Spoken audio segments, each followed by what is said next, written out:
Hello and welcome back to technically Bedrock.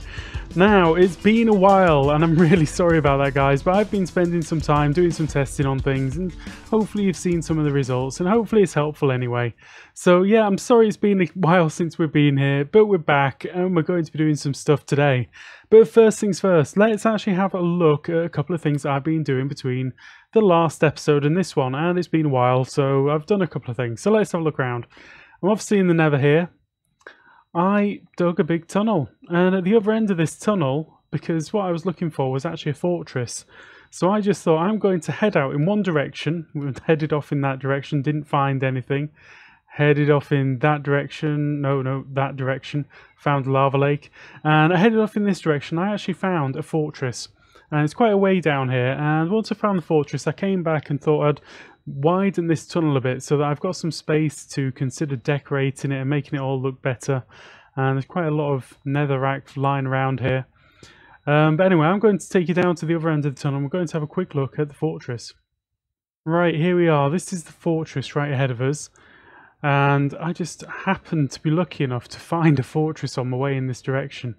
And I've had a quick look around in there, and obviously I've got a lot of netherrack. I've got a skull as well somewhere. I can't remember where I left that, but I've got a skull free of charge. I came down here. It was the very first wither skeleton I saw, so I was very, very happy with that. Now I was actually considering organising it so that basically I can use this run right here. A bit like I showed recently in my fortress spawns video. I can use this run right here to actually create the wither spawn in areas, and hopefully that's going to get me some good drops. But look at these guys. I'm a little bit scared about running around here too much because I know Blaze can one-hit kill you. So yeah, I just thought I'd show you in here. This isn't what we're doing today though. This is just something that I found that we're going to be working on in future. But my main target at the moment is to actually get out to the end and take on the dragon. Now to get out there I need some enderpearls. Nothing up there? Anything up there? I need some pearls before I can go anywhere. So what I'm going to do today is we're going to work on a mob spawner, a mob grinder in fact. Okay, so we're back at the grid, and here's a little thing that I set up as well just to show you guys.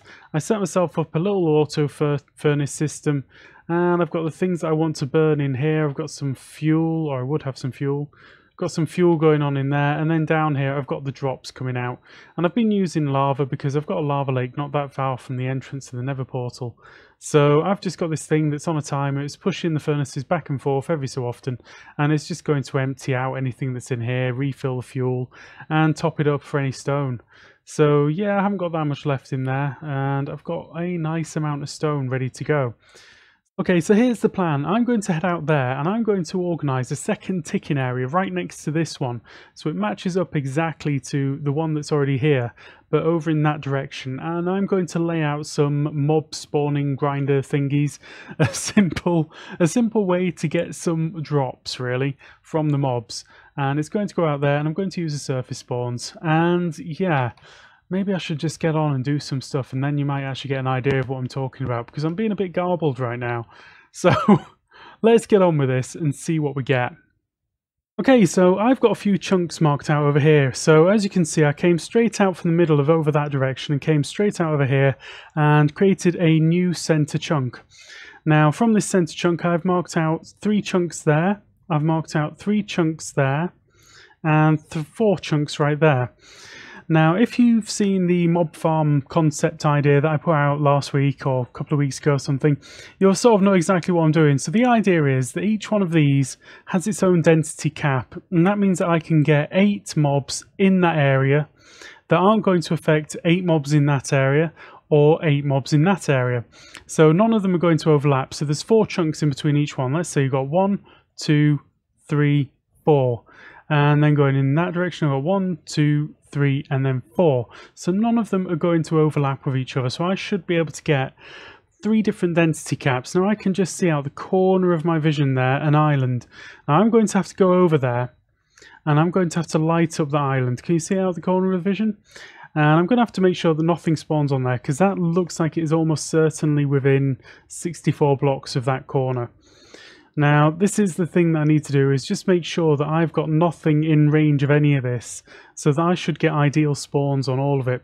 So what I'm going to go and do now is I'm going to build up into the sky here and start building up some platforms. Depending how long this takes, I might just build one at a time and leave myself some markers where to do the next ones. But this is the one that I really want to do, because this has hypothetically got the highest chance of getting the highest spawns the most quickly. So the sooner I get that one done, the better.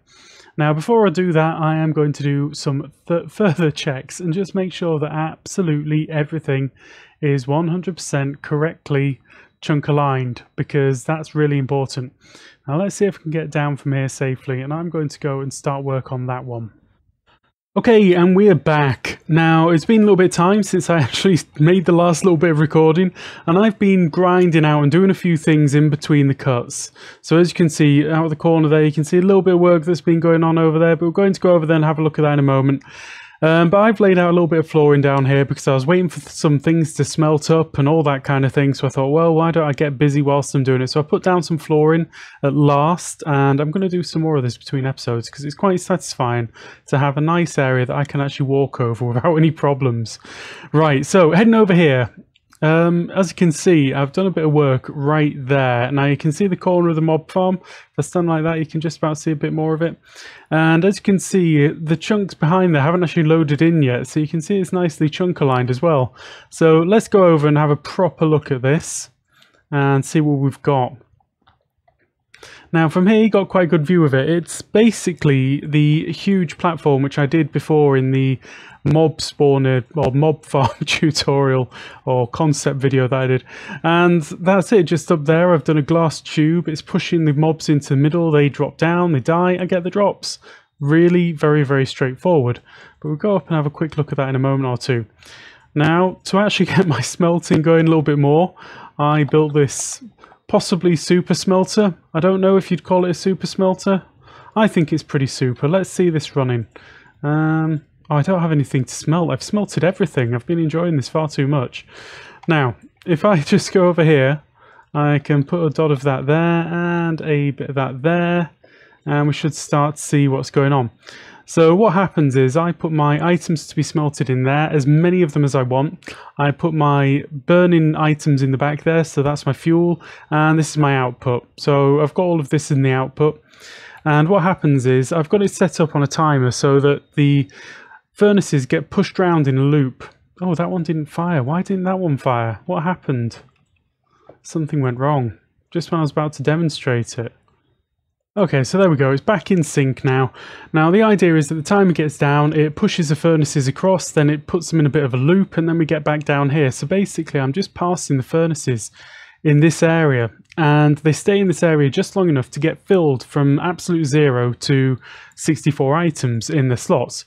So it'll fill up to that point, and it also gets a chance to refuel and empty out any drops that it's got in there into here. So yeah, really simple, but it's actually speeded up my smelting process quite a lot, and this is quite a nice little bedrock mechanic. So let's go over here and actually switch this mob farm on. Now, anybody watching here from Java edition or Java, yeah, the Java version of this game, they will know what mob grinders are meant to be like. This is not like that. It is much slower, but that is this particular version of the game. So what I've got here is I've got a timer, and that times a flushing system, and the flushing system's all hooked up on the top there. Oh, there we go, getting some drops, getting some odds and ends.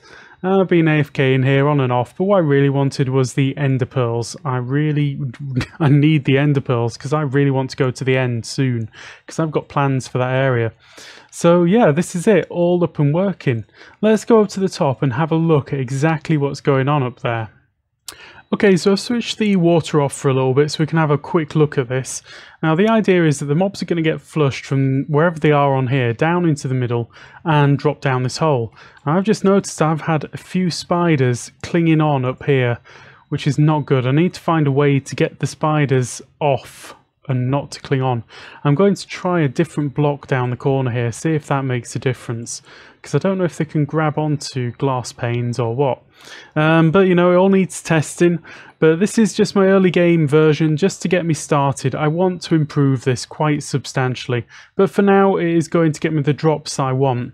So let's just jump up here and get back down and clean up on the way. Also, whilst we're up here, we can have a quick look at the layout that I've got going on here.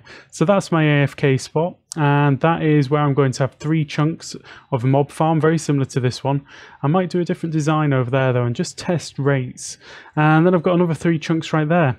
And that's going to hopefully give me enough drops generally for everything that I need.